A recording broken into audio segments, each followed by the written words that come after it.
Good afternoon, and welcome to today's program, Digital Advocacy Done Right, Politics and Leadership Online. My name is Randi Chmielewski. I'm the Manager for Outreach and Special Projects at the Eagleton Institute of Politics here at Rutgers. Our mission at Eagleton, for those new faces in the room, is to connect the study of politics with the day-to-day practice of politics. So the Institute focuses attention on how contemporary political systems work, how they change, and how they might work better. Today, we're so pleased to welcome Bret Jacobson and Ian Spencer for a program focused on one of the fastest changing elements in politics, online advocacy and communication. Bret and Ian are graduates of the University of Oregon and founders of the DC-based political advocacy firm Red Edge. The firm designs and develops cutting-edge advocacy campaigns for some of the biggest and most innovative corporations, major business associations, political campaigns, and free enterprise advocates in the country. Their clients have included the Heritage Foundation, the Republican Governors Association, the Independent Women's Forum, and the U.S. Chamber of Commerce. Bret and Ian have experience in campaign strategy and execution, data, websites, mobile applications, Facebook applications, and targeted advertising. We're excited to have the opportunity to hear from them today. Before I turn things over to Bret and Ian, I'd also like to welcome our partners for this afternoon's program. We're pleased to have Professor Sean Leavey's undergraduate course, Leadership in Digital Contexts, with us this afternoon. And Professor, would you like to say a few words? Yeah, I'd like to thank Eagleton Institute of Politics and Bret and Ian for coming today. This dovetails perfectly with our course, especially this week. We're focusing on social media, and primarily we look at business, right, and along with nonprofit sector, and Bret and Ian will talk about politics as well as the nonprofit sector, and I'm really excited to have you here. Thank you. To give them a warm welcome, too. Really. Thank you.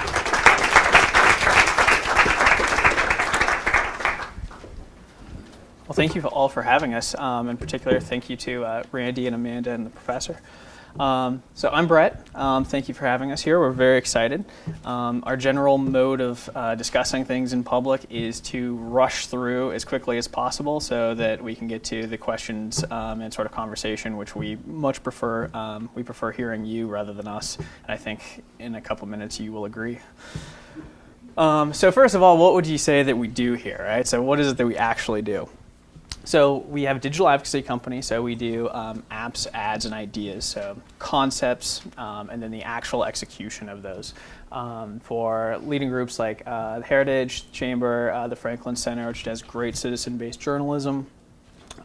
Within our sort of DC sphere, we're most known for having done the first Facebook app using sort of the timeline technology. So if you're on Facebook and you see that a friend has been listening to a song or an album, we were the first to start using that for politics and advocacy. So that was pretty cool. It's one of the few times where, and we're on the sort of right side of the aisle. It's one of the few times that in that time period that the right was leading on something. We were the first to take a creepy character to Snapchat for public affairs. We're quite proud of that. This winter we did the first Google Glass app, which Ian will talk a lot more about because it's really exciting in terms of how you can personalize information for people. Really good stuff. So why do we do what we do, right? There are a lot of reasons that you can wake up in the morning and you can either go to a job that you hate or a job that you love. And so Ian and I both worked in places where we had to advocate for things that maybe we didn't hate, but maybe we didn't really believe in. And so we decided that while we were pretty young and dumb, I think we're not young anymore, we would at least start a company where we could talk about what we want to, right? So first, just taking a step back, how often do you either think to yourself or hear someone else say that politics is basically just like Coke versus Pepsi? Anyone hear that sentiment on occasion? Okay, right? That sort of assumes that these are basically just two different brands, but they actually represent something pretty interesting, which is a fundamentally divergent view of the world, which is this argument of fairness versus opportunity, which are almost always in tension. And so if you break out the political views of yourself or your friends, generally these things will, your sort of partisan views, will break down along the lines of fairness versus opportunity. My own view is I lean more towards the opportunity side. It's a lot like compound interest, where if you can create the most happiness and the most prosperity now, you'll have a long time benefit over stagnating growth. And why opportunity? That's my daughter. I would like her to have a much better world than I have, and I would like her not to inherit a massive amount of debt and strife and any number of other things that are not ideal. So we'll just take you through a few of the long-time tech and communications trends that we sort of watch, and sort of to explain how do we spend most of our days in sort of cat memes and Facebook graphics and things like that. So these are the sort of the three trends that we keep an eye on. New communication technology almost always circumvents the previous priests or gatekeepers, right? You can think of them as editors, publishers, the owners of production, however you think about that. It's almost always circumventing those people. There's a bonus for early adopters, especially in politics, and we'll go through a few of those examples. But if you think about the campaigns that you remember really well, you'll think that they have sort of latched onto a key technology in its infancy. And these things usually drive additional consumer choices and personalization. So we'll go through a couple examples real quick. The first was the printing press, which literally circumvented the priests who were hand copying your Bible, right? They gave you a method of distributing information much more broadly. And even though only a few people might have printing presses, that was still a greater number and a greater number of knowledge pieces that could be distributed to people. I don't know how familiar you guys are with the history of photography in politics, but Abraham Lincoln was really the first to sort of use his own image in pins. And because he couldn't travel everywhere and there wasn't a method of communicating to a lot of people, this was actually a way that he sort of personalized and humanized himself, especially at a time where there were a lot of rumors that he was this sort of gangly monster, almost a subhuman, right? And so he found a really interesting way of adopting this technology. It's pretty cool stuff. FDR and the fireside chats just made tremendous use of a technology to get a personal connection with people. He was the first politician to really be in people's homes, and that's how they would talk about him. He's really one of the first politicians that if you have asked your grandparents or great-grandparents, they start speaking about him like it's a person they knew, and one of the reasons is he was actually in their living room. I don't know how many of you are political junkies, but many people remember the JFK, thinking of him as the first person to really harness television. And one of the reasons is in a famous debate, Nixon he was actually sick, he looked awful, and for the viewing public, TV viewers said that JFK won the debate, whereas if you asked radio viewers, they said that Nixon won the debate. Obviously, he was a much more attractive candidate, didn't look sleazy or troubled, and a lot of people went with their TV gut on that one. Fast forward to the next really big meaningful change in technology, sort of where we track the modern digital campaign structure is really Howard Dean's campaign in 2003, 2004. Where you have some of the really brightest young minds on the left coming together and trying out a bunch of different tools. And they take this candidate who was not favored by the establishment, and they really gave him this great propulsion.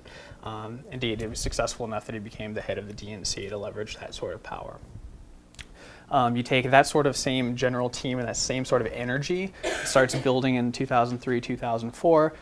You see President Obama's campaign in 2008 is really this sort of social media focused one, which is pretty cool stuff. So what do we do every day? We basically wake up and we try to address the challenge of using digital or social to bite-sized freedom for our clients. So we try to turn something that might not be tasty at first blush, maybe a long sort of white paper or something boring, we try to make it digestible. So just, so this was not one of ours, but it's one of my favorites. It's Paul Krugman Explains Keynesianism, so with a Photoshop of a George Clooney movie. This is actually my bulldog, where it's economic bulldog, economic freedom, so just fun stuff. But it's really not about sort of the right or the left, it's really anybody for a good cause. This one from the National Audubon Society is one of my favorites. It performed just extraordinarily well on both Facebook and Twitter. Just a couple things to call out. In all of these examples, you should be noting that these are very visual based. They're primarily graphics with a little bit of text. And if you want to get really deep into the woods on communications theory and that stuff and question and answer, there's some pretty interesting stuff we can get into. One thing that we try to always highlight for our friends and clients is that digital and social are generally used interchangeably in society, but they're not really the same thing. There's a lot of crossover, but they're not really the same thing. Digital is basically all of the ones and zeros, the sort of mechanics of how something works, and the sort of free flow of information is crucial, but social is something that is requiring multiple people generally, one or more people creating the actual content. So just a quick guide of things that you're probably familiar with. Facebook is both social and digital, as is Twitter, Skype, Reddit. Hopefully some of you are Redditors. Kickstarter, all of these things basically require that technology. But you can have something that's digital by yourself, right? You can have a sort of one-person journal. There's really nothing more solitary than solitaire. Sometimes ads and emails that were still treated like these really sort of solitary things where it's just sort of one central communicator blasting out lots of stuff that maybe other people don't care about. I like to say that a blog can either be social or not, depending on whether anybody reads you. So a lot of people really enjoy writing to themselves. An analog version of a solitary thing is the Simpsons Crazy Cat Lady. And sort of something that's social and analog is that's actually yoga. It's not an orgy. Which is pretty clear. So one thing we've talked about over the last year or two is, to give people a point of reference. People ask us, are Republicans ahead or Democrats ahead? In 2012, Republicans did a pretty decent job on social media. They demonstrated improvement there. The problem was their adversary was doing a lot more in the actual digital sphere, where you're crunching a lot of data, making it very personal, keeping track of individuals like individuals, which is kind of where we see exciting things going.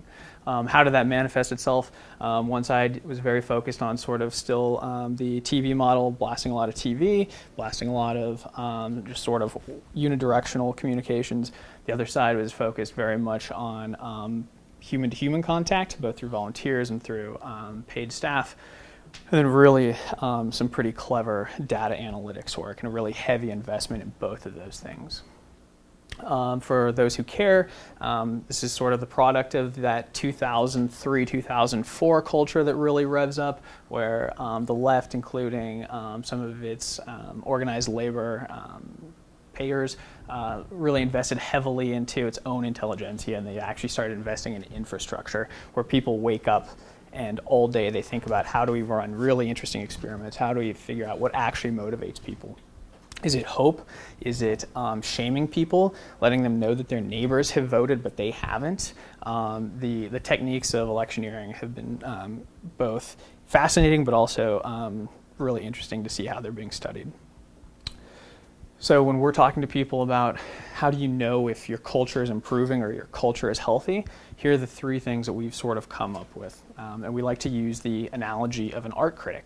Right? So theoretically, you should be able to appreciate what's already good. You should be able to see someone else do something and say, that's really good.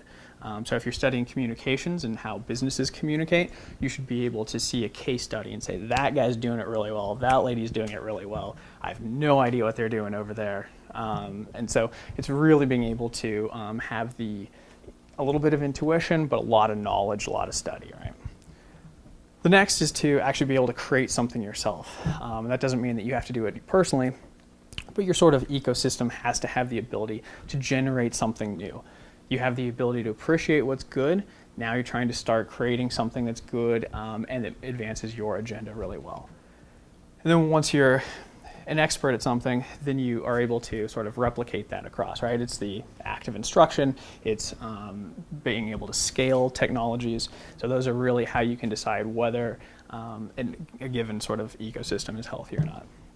What Ian and I really focus on is how do we take technology and communications and go from the unidirectional communications to having as many one-to-one relationships as possible. So I know that Ian is a fan of the New Orleans Saints, so I want to empower a friend of his to communicate with him about that. I don't want to just send him an ad for the NFL or for, God forbid, European soccer or something like that, right? So, so I guess if I was going to ask you as students in a community to take something away from this, it would be to go out and try something new, try to build something, build your own Hello World website or your own Hello World mobile app, try something new, build something, and then it's really okay to make a mistake as long as you just say, I'm really sorry, and then move on. It's one of the most underrated things about digital communications is that the speed with which you can crash is so great that everybody's sort of adjusted to it, and as long as you can say, I'm sorry, do better next time, you'll be in good shape. So with that, I will turn it over to Ian. Excuse me. Thanks.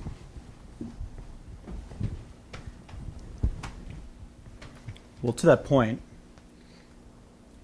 having to say you're sorry really sucks, but it's incredibly important. And a genuine apology is actually a lot of times taken better than just doing something right. Screwing up and apologizing for it in a good way is actually oftentimes healthier and more productive in the long run in terms of establishing a relationship than just having done something that was all right but bland. This isn't really a direct connection, but what I want to talk about is what people look for online and what they're interested in reading about. Oftentimes, most people self-select what they read. If you're a conservative, you say, okay, and that's why I watch Fox News, because I'm a conservative, I want to hear conservative views on things, I agree with the people on here. That tends to mean that you hear a lot of things that reinforce your worldview rather than change it, or support something that you already support and doesn't change it.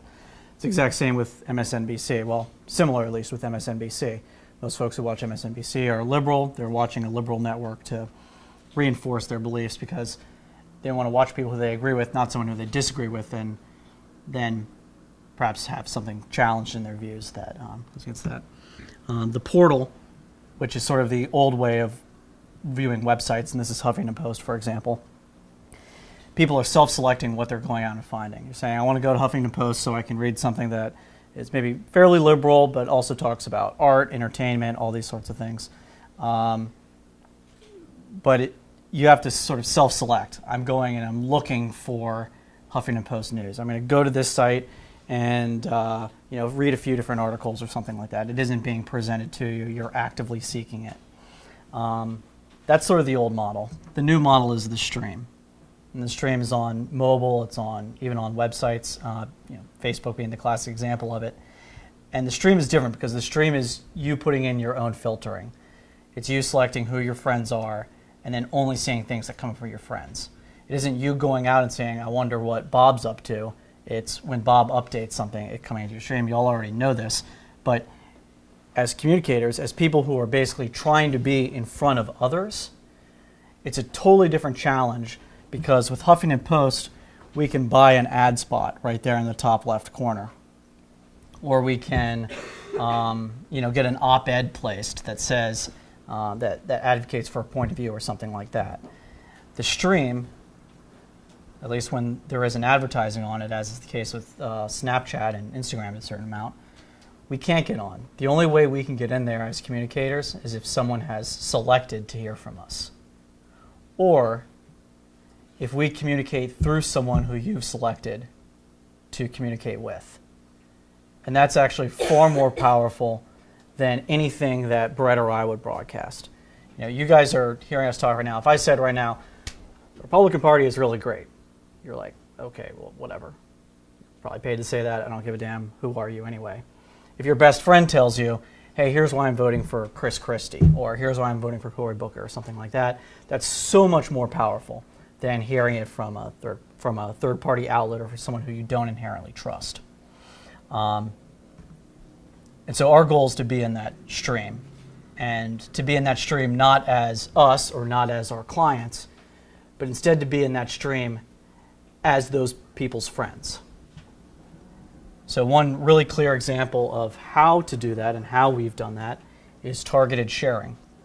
This is something that the Obama campaign got a lot of credit for in 2012, very deservedly so.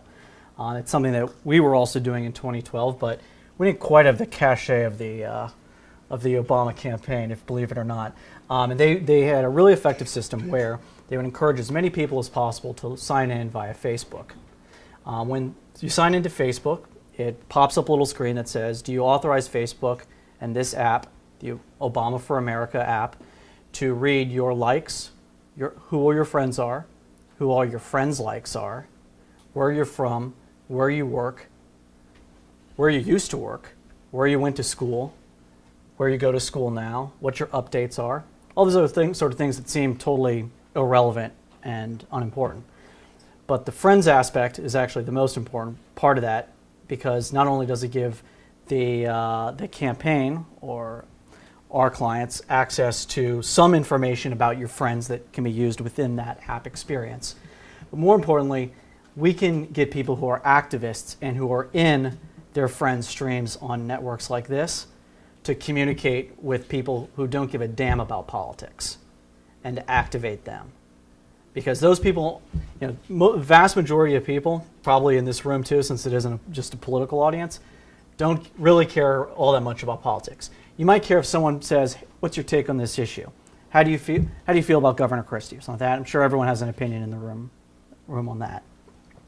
But my guess is that most people don't go out and try to read the latest political news on a day-to-day basis, nor should you. And you probably don't give a damn about sort of wedge issues or small issues that our clients might care about, or that the vast majority of politics, like the actual nuts and bolts of politics, are decided on, small niche issues.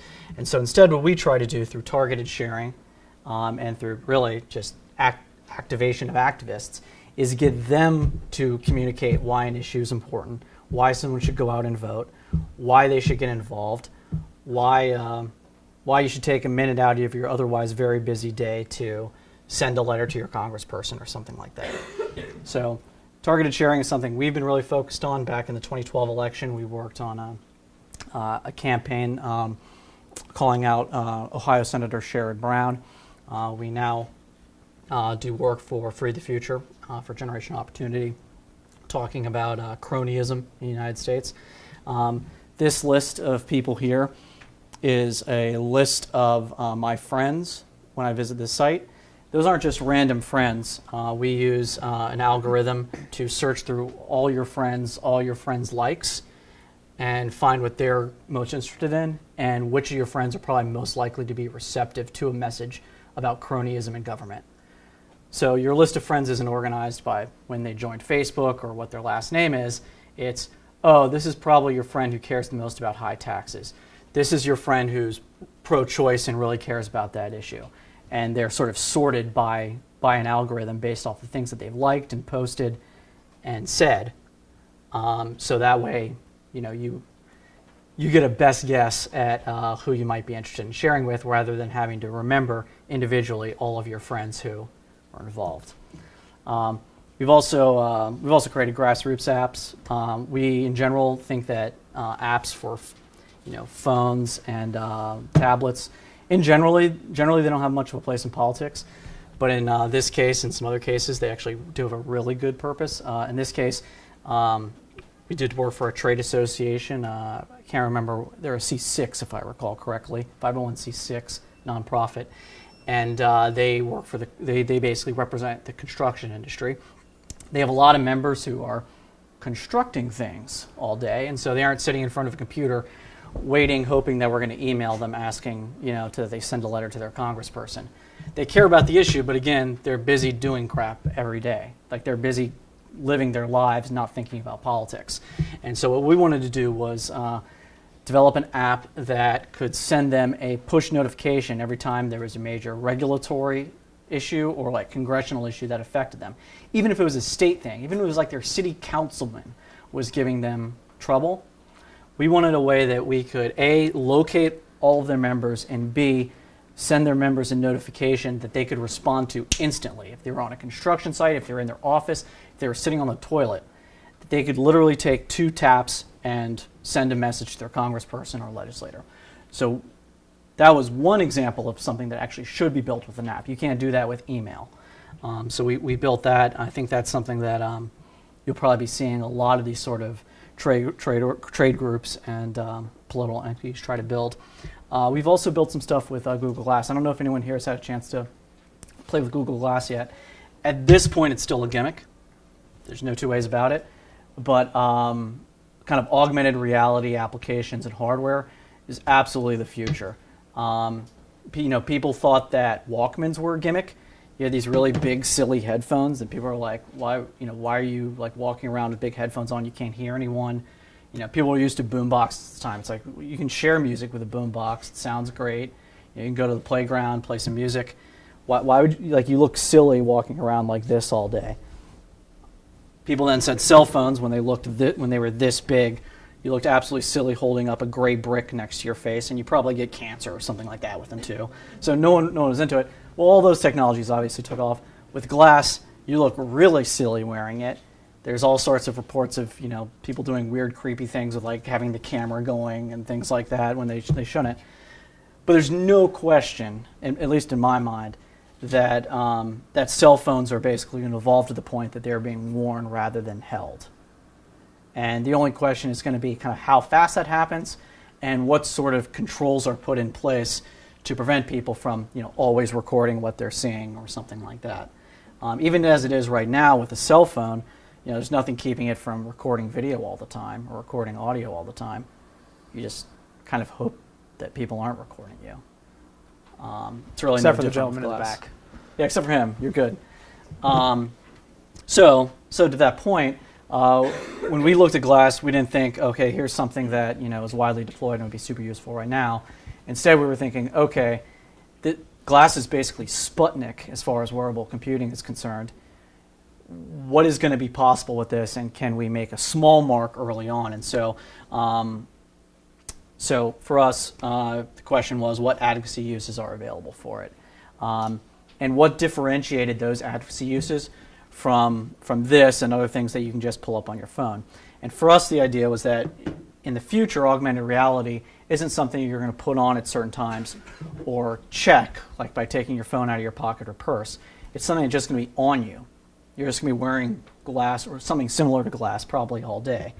And so to us, we wanted to build something that would differentiate from that in terms of you aren't thinking about advocacy, you aren't thinking about politics, you aren't thinking about why you're upset about something that's happening. You're just doing something day to day, like walking to the post office. And when you walk into the post office, which actually that's a very old term to use right there, you're walking to pay your county taxes, something like that. But when you walk in, a notification comes up that tells you who the manager is at that location. In the case of our app, it tells you what the budget figure is for that office as you walk into it. It then you can then, from glass, pull up the website for that office and view it right here. In future iterations of glass, when they allow you to do it, you'll be able to email an office or call an office right from glass, right as you step to it. Right now, there's some real limitations with glass in terms of its battery life and the accuracy of GPS. For example, we're in a brick building right now. If I was wearing glass right now, there's no way it could differentiate that I was in this room versus a room that was 6 doors down that way. And so it isn't very good at like fine-grained control yet, but there's kind of no doubt that we're going to have really good interior GPS very soon that will not only be able to tell my location within a room, but the direction that I'm looking at. And so if I'm looking at a painting on the wall, we could pop up who the artist is, how much it sold for, when it was acquired by Rutgers or something like that. I know this was probably a very strange presentation and all over the place, but we just kind of wanted to pepper in a whole lot of different areas so that way we could create a discussion. So if you all have questions for us or just have opinions on things, want to say them, that's why we're here. Please ask us any questions. My name again, Ian Spencer. That's Bret. Thanks.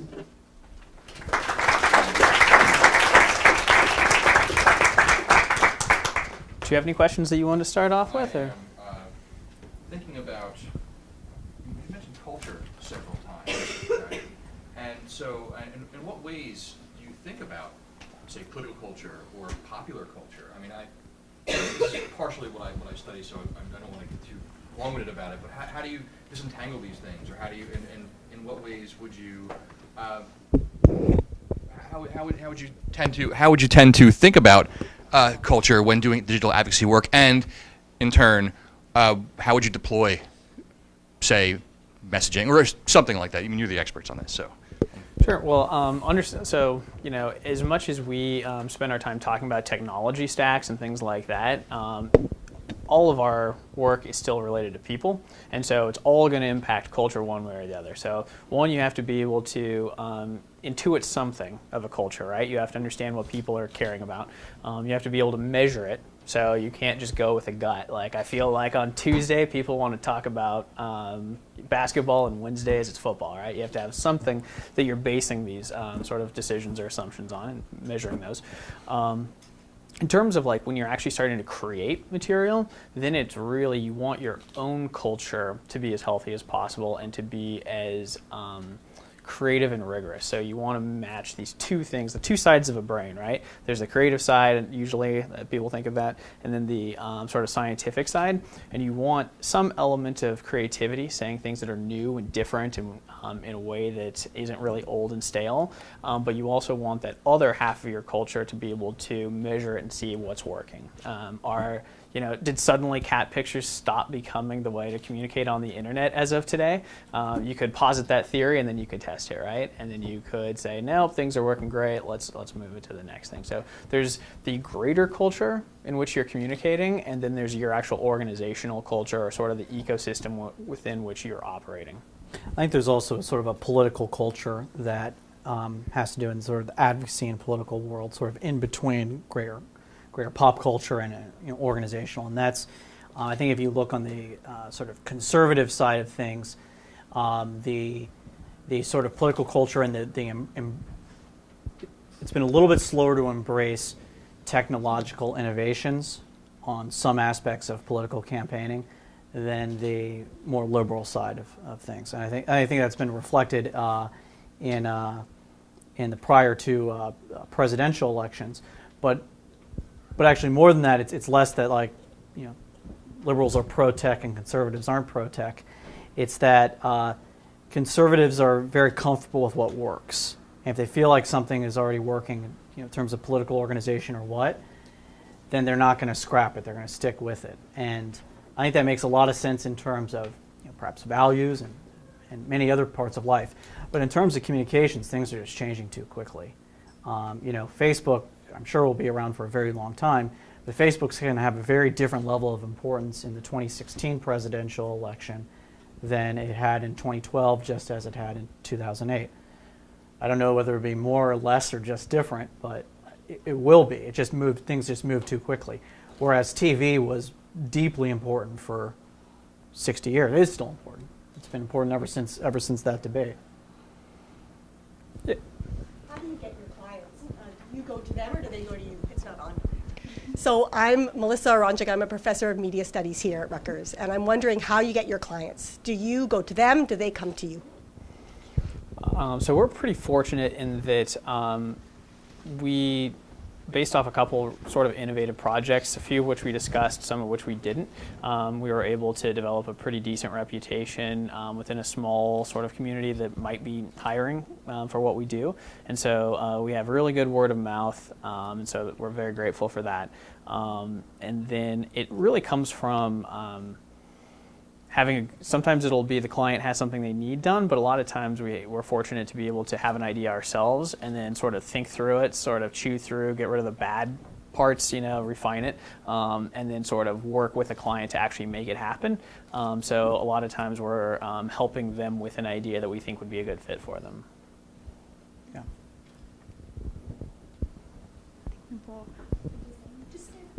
Sure. Hi, I just want to thank you guys for coming. My name is Zain Haq. I'm a senior, an undergraduate, and I'm an undergraduate fellow of the Eagleton Institute. I had a couple questions for you. My first question was, there's a lot of talk about money in politics and how important that is. And I know when you guys were contrasting the 2012 election, you talked a little bit about how the Romney campaign was a lot about, paper and TV versus the Obama campaign was boots on the ground and, I guess, cleverness. So my first question is there kind of a switch in terms of the amount of funding that's going to be necessary to run a campaign? Is this less fundraising intensive or maybe even more fundraising intensive? I don't know how that how that plays out. And my second question was, there's a lot of talk, especially amongst, I guess, people who are studying our generation, about how young people are less interested in actually getting into what politics is about. And I was wondering if you could, and this kind of speaks to the question that was asked earlier about whether you guys are concerned about where the culture as a whole is going. I know you guys are kind of on the ground, so the big picture concerns are a little bit removed, but as kind of the forerunners, especially it sounds like on the right, of this kind of technology, I was wondering where you saw it fitting into the general political landscape now moving forward. Well, that was a lot of questions at once. That's excellent. Good questions, Okay. Well, let's take the theoretical question, the second one first, just because we always like to delve into theory. So we work with a lot of organizations that specifically are trying to take sort of long-term classical, what we call classical liberal values, right, or sort of small L libertarian values, sort of self-responsibility, limited government stuff, into the under 35 generation. And so we're fortunate enough to both work with innovative people, people who are trying to change their formula for operations, but we've also been fortunate enough to see a lot of polling, sort of focus groups, how it works to talk with people. And the sort of the millennial generation, which nobody ever says. If somebody says the word millennial to you, you know that they're either writing a story or trying to sell you something. So, but it's basically just a sort of a demographer's term, right? The sort of under 35 crowd. It's this relatively hopeful and sort of self-reliant audience. And so, what we try to do is sort of use technology that empowers those people to become better educated. So instead of us trying to force feed people information, it's about making a user experience more relevant, right? So a lot of this is just sort of stuff that you would hear in sort of the tech communities. But we're trying to provide tools and information that make your life better. And then if you're interested in sharing that information, then you'll do that, and you'll do it better than we would have. So we're actually, I'm pretty hopeful. I don't think that young people are entirely disengaging from politics. I think that just from our experience, it's that they want to understand what they can do to change the world, as opposed to get excited about an existing system, right? I don't necessarily want to have to go, I'm sure the people are lovely, but 30 minutes away, drive somewhere to go do phone banking sounds like the world's worst Saturday to me. But if I can give you enough information that you're willing to do 5 cell phone calls, and or especially to your friends, then we've made your life better. We've made their life better by educating them on something, and they're engaged, but not in a way that would normally be trackable. And it doesn't make for a great media trend piece. So just sort of keep in mind in the communications discussion that you guys are having, there's also the sort of media characterization element of what this world is. I think on top of that, I think a lot of people are very cynical about politics. They're really of all ages, but let's say young people. Very cynical of politics in general. But when you ask about individual issues, people actually do think that they have the power to change things. And in fact, oftentimes do. I think on top of that, everyone's really focused on national issues and foreign policy and things like that. Local politics is far more impactful for 90% of Americans, and what will actually affect them than what Congress is doing or the president is doing in a lot of cases. That's not to say that isn't very important. It is deeply important. And a lot of times the sort of congressional tentacles and presidential tentacles will come down to affect people in negative and positive ways. But if there's no reason to be cynical about local politics if you're engaged in them, because you can make a difference for good or for bad. And I think even on a national level, everyone feels, this is probably leading into your first question, that there's a really, that money is insidious throughout politics and all that sort of thing, and that money is sort of what decides things, and it plays a massive role. There's no question about it. But ultimately, if something is really, really unpopular, that's going to be more important than money, because it's getting elected that elected officials really care about, not about money. Money is a secondary benefit to getting that elected for purely political stuff. And in terms of issue advocacy, what we primarily work on, it oftentimes isn't about money. It's about beliefs. It's about what you care about. It's, we talk about something like gay marriage. That isn't about money. It's about people, believing like they should have their rights recognized by the government. Believing that they shouldn't be second-class citizens, or it's about other people feeling that their faith isn't deeply important, and that it says that that's not good. Money is definitely involved with something like the gay marriage debate, but it's so less important than what people believe and what people feel. Actually, a really good case study in the crossover of those two questions that you have. Does anybody remember the fight over SOPA and PIPA, the sort of effort to regulate the internet? So it's really fascinating because you had a generally disengaged audience, so techies, mostly young people, who were better equipped to understand a governmental threat than the people who had written the bill themselves. Right? Those people thought they were trying to do something good. They'd heard from friends in industry that their intellectual property wasn't being covered, so they thought, well, here's a good solution to it. But they might not be the consumers of that technology, and so they might not have the best viewpoint for why that would be bad. And so when the internet essentially fought back, it's basically under 40s. It wasn't about money. In fact, it was about quite the opposite. It was a really remarkable case study in young people talking about what they cared about.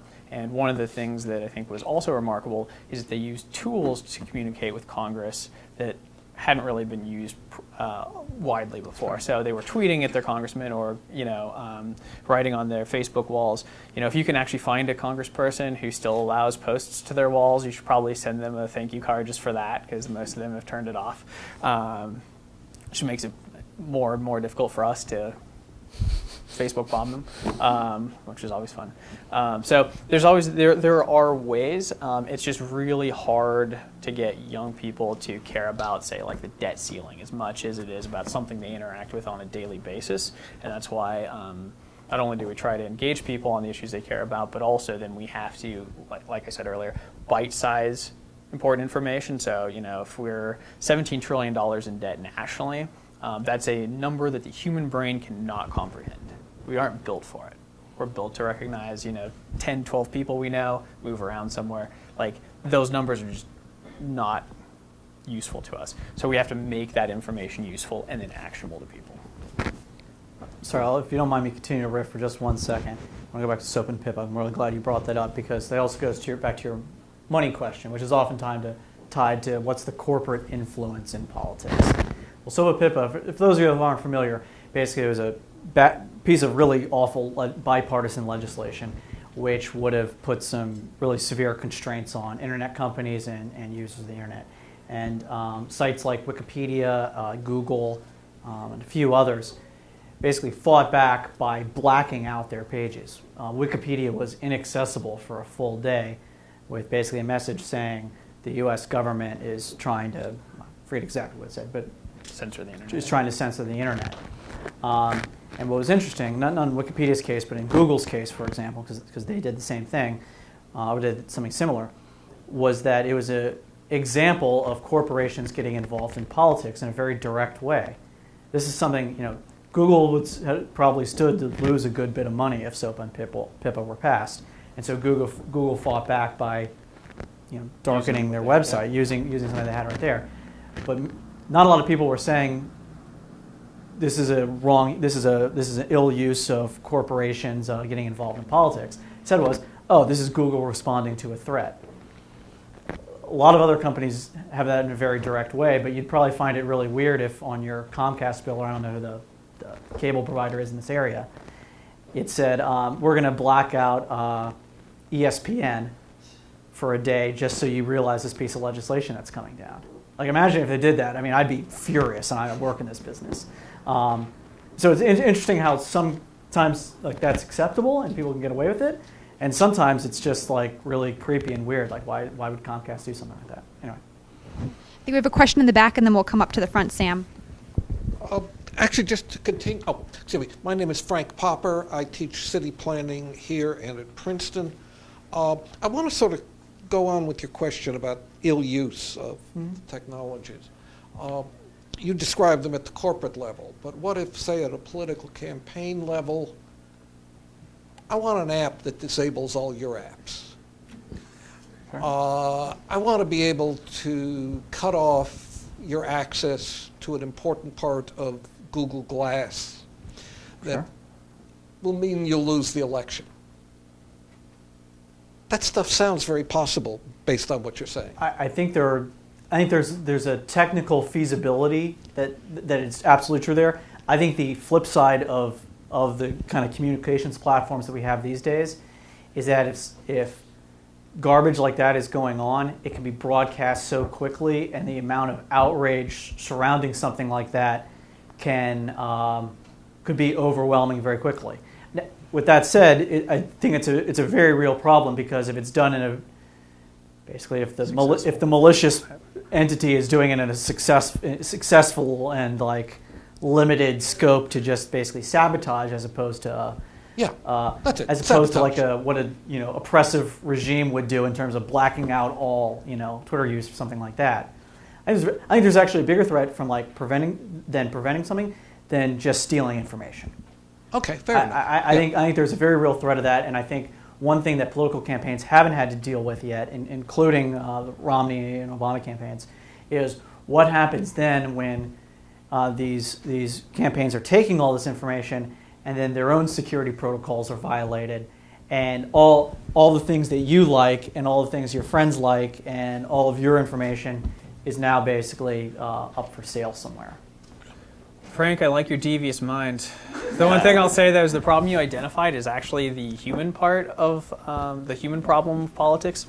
Yeah. This sort of stuff has been happening with every sort of technology that's gone through, right? So there are cases of people phone jamming the other campaign so that they can't make their get out the vote calls. So it's really not I don't think it's as much about the technology as it is that there are political operatives who will sometimes stray too far from common sense and general legality. And in many cases, it's actually illegal. So if you're some of the ways that a person might undertake what you're talking about, it might be like a denial of service attack or something like that. Yeah. And so there are already things that are illegal that a nefarious person might try. But Good answer. Thank you. Thanks.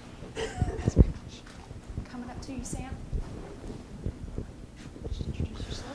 Hi, I'm Sam Berman. I'm a senior here at Rutgers. I'm also an undergraduate Eagleton fellow. Thanks for coming. I was just curious, because you do some campaign work, but also a lot of issue advocacy work. And I guess the question is, at the end of the day, if your issue advocacy work isn't tied around a specific event or a specific bill, maybe, or is it? But if it's not, how do you measure and or define success? And what would that type of work look like? That's a great question. So we do mostly issue rather than people. That's partially because it's a lot easier to nail down an issue than a person, right? You know where an issue is going to be when you wake up in the morning, and you know where it's going to be when you go out at night, when you go to bed at night. You're not sure where the politician might be in those times until you find a great one that you're willing to invest a lot of yourself in. But so the vote is the easiest way to measure whether something was successful or not. But sometimes you can get something prevented from being introduced, right? And that might be a win. Sometimes it is a measurable change in the perception of the Beltway, or in this case, maybe the state legislature. You can actually measure people's interest on a given issue. It might be either adding co-sponsors or convincing them to drop off something that maybe they hadn't considered fully. So usually if you're looking for good measures, it's probably going to have to be either anecdotal in terms of people changing their minds or sort of reprioritizing something else, or it has to be statistical in terms of some fairly rigorous poll or something like that. We certainly prefer statistical measures of what we're doing. There are definitely some times when that is impractical, and instead success is, we got on this person's radar, this was mentioned in this periodical, got a TV spot. Neither of us like those types of measures of success, because they're, because what are they really measuring? But they still exist, and they're still real, and I think there's probably still work to be done in the field of political science in measuring those types of wins, even when you can't run, exhaustive polling or something. And in some cases, for if you're doing business communications and you're doing business to consumer, then you've probably got a pretty decent size audience that you're trying to target, and so you can get a lot of statistical measures. If you're doing business to business, in some cases, your audience might be one purchasing officer in the company that you're targeting, and so you actually have the same sort of challenge there that you do in politics sometimes, or maybe you are really only trying to reach 5 senators or 7 senators. It's an incredibly small number of people that you're trying to lever. And so, it's not just sort of in the political world, it is sometimes you are really trying to find that one fulcrum. And so how can you lever information about them, their social networks, to get them the best information? Because I guess I'll just work under the assumption that you believe in what you're selling. We do. So like you want to be as passionate an advocate for your cause or your organization as you can be. But also, and sorry, you also have, if you don't have measures of success, which oftentimes you don't in politics, and a lot of times in politics, especially previously, it was a lot of people deciding things by the gut. And when you don't have real rigorous measures, you have a lot of hucksters.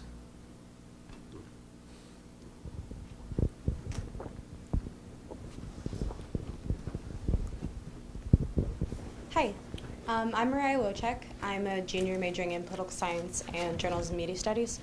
My question is, you were talking about breaking information down into, these bite-sized chunks so that people who don't necessarily follow politics on a day-to-day basis understand. Mm-hmm. My question is, how do you do that without alienating an audience that may be more informed? Because I'm sure these people, you want them to advocate for your issues on a more personal level. So how would you go about doing that? So that's a great question. It's all about sort of how do you personalize information so that you're winning people without alienating others. The best way, hands down, is to have enough information that's easily sortable to make information that's specific to you. So a lot of times you'll see either maps with a lot of data. We did a project that I love. It's called freedomin50states.org. Where it's 60 different categories that scholars very rigorously went through and measured and sort of actually gave number values to freedom in the states. And you can measure all 50 states on all those 60 different ways, so that's really interesting.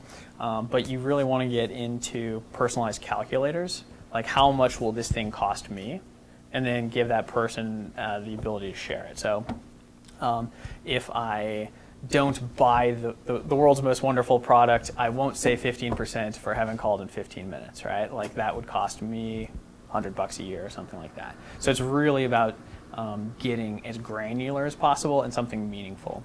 So what separates really good advocacy in this field from what's bad is really good data. So you really want good data, and then you want to make it something that you would be willing to say, hey, this really sucks, and share it like in your social networks and say, this would cost me $500, or this would make it impossible for me to go do the job that I was studying for. Maybe it's a professional licensing thing. But one other part of that too, you asked sort of how do you exclude people who already sort of agree with you a little bit. I think a lot of times the message that you tell them and the message you tell people who already agree, the message you tell someone who already agrees with you and the message you're telling someone who you're trying to convince oftentimes is the same, but when it isn't the same, the beauty of the digital sphere is that it's so much easier to basically separate those groups out and advertise to them separately. So before, it's like if you're using television advertising or you're putting an ad in a newspaper, there's, you say, okay, well, let's put it in the comics section. I know a lot of our folks don't read the comics section. You're guessing. With something like Facebook or even Twitter, you can say, okay, I want to exclude people. And I don't want this ad to be seen by people who like this, this, or this. Makes it a lot easier. Also makes it, you have to do a lot more work.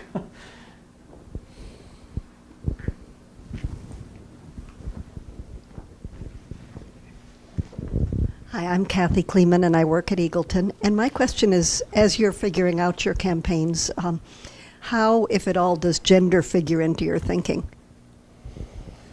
So, without weighing into, allegedly the right has a problem with women.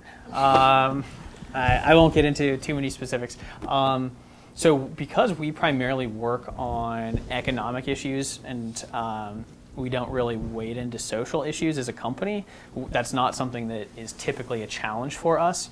But the degree to which there is a meaningfully statistically different way that you would communicate with different audiences, then we would go about our normal method of trying to make sure that the right message hits the right audience, which hopefully was an artful dodge for you. I think we don't. I would say that when we were doing advertising campaigns, we're less focused on, well, this ad is for male or female than is this ad is maybe for someone in this situation who cares about these things, because you can't say all men are the same or all women are the same. Vastly, we have to be far more granular than just something as simple as gender or age or even location. Thank you guys so much for coming. My name is Zach. I'm an intern for Randi and Amanda here at Eagleton. My question regards the possible correlation between technological advances such as the augmented advocacy that you mentioned, as well as the possible conservative view of the invasion of privacy. Because obviously that's the stigma there. But I mean, it's really cool and advantageous to an extent. It's pragmatic that we would have this information readily available at our fingertips, or I guess our eyelashes, given the Google goggles. But do you see, any possible apprehension there from the conservative side that there is that invasion of privacy? Oh, yes. So when we actually announced our glass, the rise of the angry conservative internet commenter happened pretty swiftly. We were accused of all manner of things, either being, I think, owned by Google, that it was using facial recognition software, which doesn't, and this is actually a very important distinction for if you're talking about other people's privacy, right? I think we might have even been accused of working for the lizard people who run the UN or something, and so first of all, the internet's great. Glad they can join us. But yes, so privacy, there's a couple different ways you could break that down. One is we tend to look at it as we think there's probably a pretty high need for disclosure for where people's information is going in any given transaction. So it needs to be available but also meaningful. So what you don't necessarily want is to have everything look like the back of a credit card statement where it's 5,000 words in 7-point type or something like that. So you want it to be meaningful. Then after that, it's kind of up to the user. If the user has information that they can make a reasonable decision from, then you want there to be that sort of market for different devices or different providers who are willing to sort of trade different levels of service and engagement for what that person is willing to trade about themselves. But I think Ian mentioned the glass. I can't imagine that the future iterations won't have the sort of red light or green light for if it's recording so that other people are aware of it, right? I think privacy is just such an incredibly massive concern that it's kind of unbelievable how underaddressed it is right now. I really don't think either. I think there might be slightly more privacy-conscious people on the conservative side of things, if at all. But I don't think it breaks down to partisan lines or anything like that. I think privacy is a massive concern, and the more and more people realize how much of their data is available, how much it can be tied to, how easy it is to map their relationships, and the things that they like and the places that they go. I think that's a pretty universal concern, and it's something a lot of folks don't realize. And the NSA, I think actually, to go directly to your point, I think you look at the NSA revelations and the outraged response to that was very bipartisan, I feel. And then at the same time, the folks who supported everything the NSA was doing also tended to break down along nonpartisan lines. You saw the chair of the Senate Intelligence Committee, who's a Democrat, and the chair of the House Intelligence Committee, who's a Republican, basically coordinating exactly what they were saying. Not coordinating, I'm not accusing them of anything, but they sounded basically the same in responding to it. Sorry, go on. I was also going to say, I don't think that the concern over privacy necessarily is different for one side or the other, but the the villain in a person's story is probably different. So for conservatives, it might be that they don't want the government to have that information. Yeah. For people who tend to be more liberal, it might be that they're concerned about which corporations have that information. And so it might be just a similar concern, but with different like boogeymen. But also, I think the younger a person is and the more they have played with how their data gets shared, I think the more likely it is that they're concerned about how the government might be tapping into that information. And so I don't think it's necessarily a partisan thing in that case. I think it's much more familiarity with the technology and what could actually be going wrong.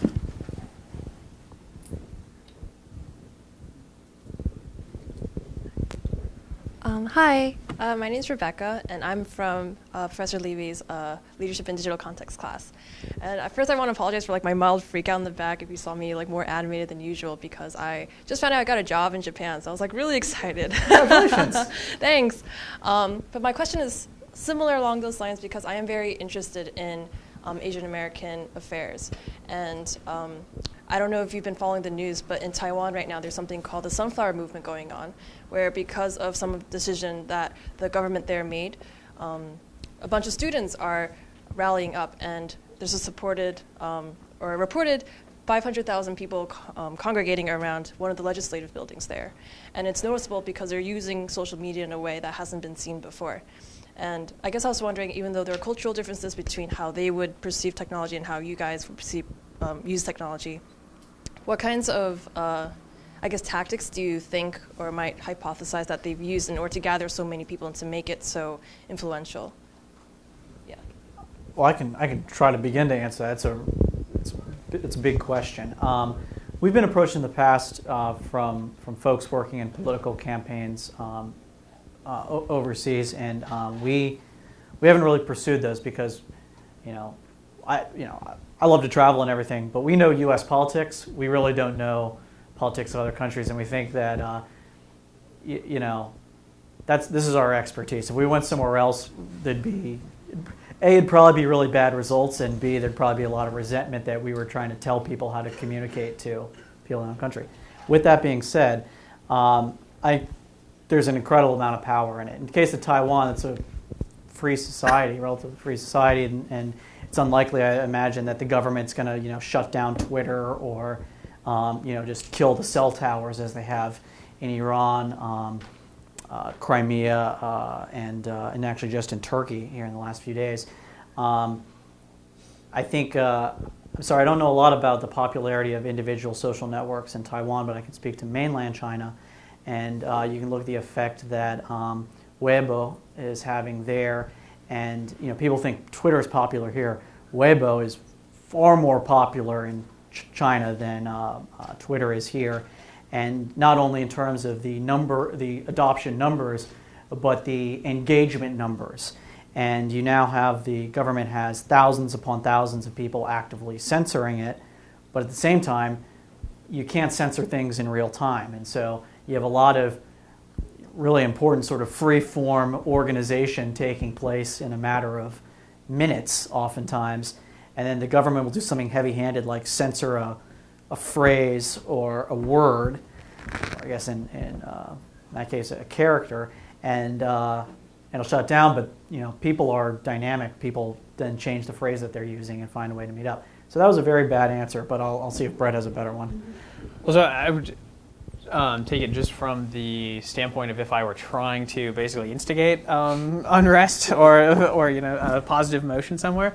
So what I think is really interesting about Twitter and Facebook is that they make for very speedy communications, but they also make for potentially accountable communications, which if you are trying to push back on an oppressive regime, accountability in that case is not necessarily ideal.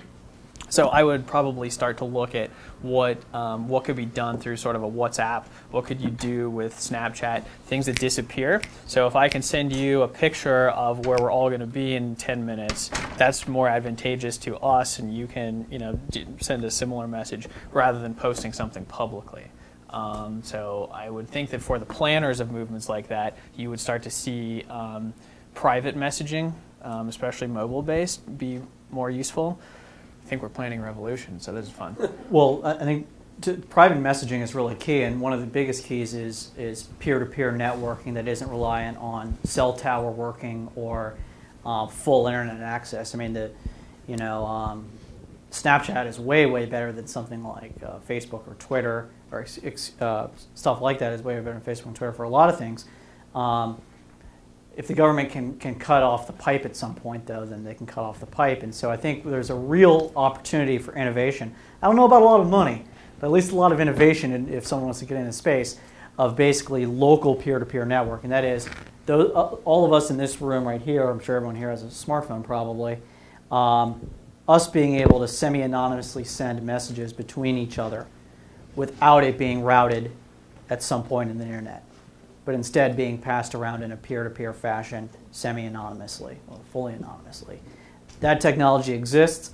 It hasn't been done in a way that non-geeks can use in an ad hoc basis, but that's incredible potential with something like that. That isn't like an original insight on my part. That's like a lot of people are talking about that. And then that could probably get us into a whole different hour on cryptocurrency too. Yeah, absolutely. We finally bored you all, huh? Well, and I want to just close out with sort of 2 learning questions, if you don't mind. One, if there's a story that comes to mind of you guys trying something, it not working out, but sort of the learning that you got out of it and the lesson that you were able to take to build something bigger and better and stronger. And 2, we were talking a little bit beforehand about experience outside the classroom, how much you learned from that that's been useful in the real world. And if you would tell us a little bit, sort of give a little bit of guidance and advice to these students about your career path, and maybe even tell us a little bit of the story of building your company. Sure. Well, should I tackle the mistake one first? I'm not quite sure which one I'd use for that. There's been a lot of them. Yeah, I think a pattern of if there's a pattern in things that were not successful for us, it's having had a client who knew that they needed to be doing something digital, but didn't know exactly what that looked like or how it sort of matched their overall strategy. And so we could help them with some specific things, but it didn't lead them towards success. And so at no point was that good for anybody. And so the advice to sort of start with the end in mind, whether that's a term paper, whether that is a political campaign or a part of it, whether it's writing something for a student newspaper, really have to know like how your actions are ultimately moving you towards demonstrable, measurable success. So that would be, I don't think we've had any massive failures in terms of like a technology thing breaking or something like that. But if there were times where we weren't successful, that would be, I think, the common theme. Yeah, I think there's times when we've had an idea and not had the not felt like we had enough capacity to build it, and then saw someone else build it and be successful with it, which is sort of the social network. If anyone's seen the movie, that's the lesson of the social network is just frickin' build it. Stop talking about it. The other times we've built something and it's been good, but we haven't necessarily touted it enough or explained it enough. We've gotten very good at that, I think, but it's in terms of growing pains as we started. In terms of I guess stuff I would say, I'm a political science major, political science and economics, and I don't think I probably shouldn't say this. It wasn't the classes themselves weren't super useful to me. I had a lot of great experiences and it was totally worth it. But what was useful to me was doing things outside of it that were tangentially connected to it. And so, in my case, I edited a student paper. But I think if you're involved with politics or something like that, that practical experience coupled with the great education you're getting here at Rutgers is going to be far more valuable than just classes or something like that. I know that when we're looking to hire people, we oftentimes look at extracurriculars, and it isn't were you part of this society or something like that. It was what did you do that was cool on your own, or what did you do that was cool that was part of a group, and that's far more. Like to me, you doing something cool on your own is far more impressive than a 4.0. I don't care about a 4.0. I care, what did you do on your own? Yeah. for any of you who are thinking that you might have to go to a job interview someday, it's a lot easier to just talk about this one cool thing that you did. It can be tied to a class. For this class, I went out and I did this project, but it can't be just sort of what you passively learned somewhere, right? It has to be, I went out and I did something interesting. And then actually, so one of the questions that we ask is sort of, when have you failed and how spectacular was it? And sometimes the most spectacular fails are from the brightest people who, sort of tried something really great. I also, the reason we actually know each other is a couple years apart, we were at the same student publication. It's called The Oregon Commentator. It's historically wonderful. But it's basically like running a little pirate ship where we didn't get paid. None of the writers got paid. And so if you can successfully deliver a product, it was a communications product, without paying people, then you have learned a very valuable skill set. And obviously success really, like the sine and cosine of success there was very high dips. And yeah. Well, I think we'll end on that, and thank you so much for coming, and please let's give a round of applause.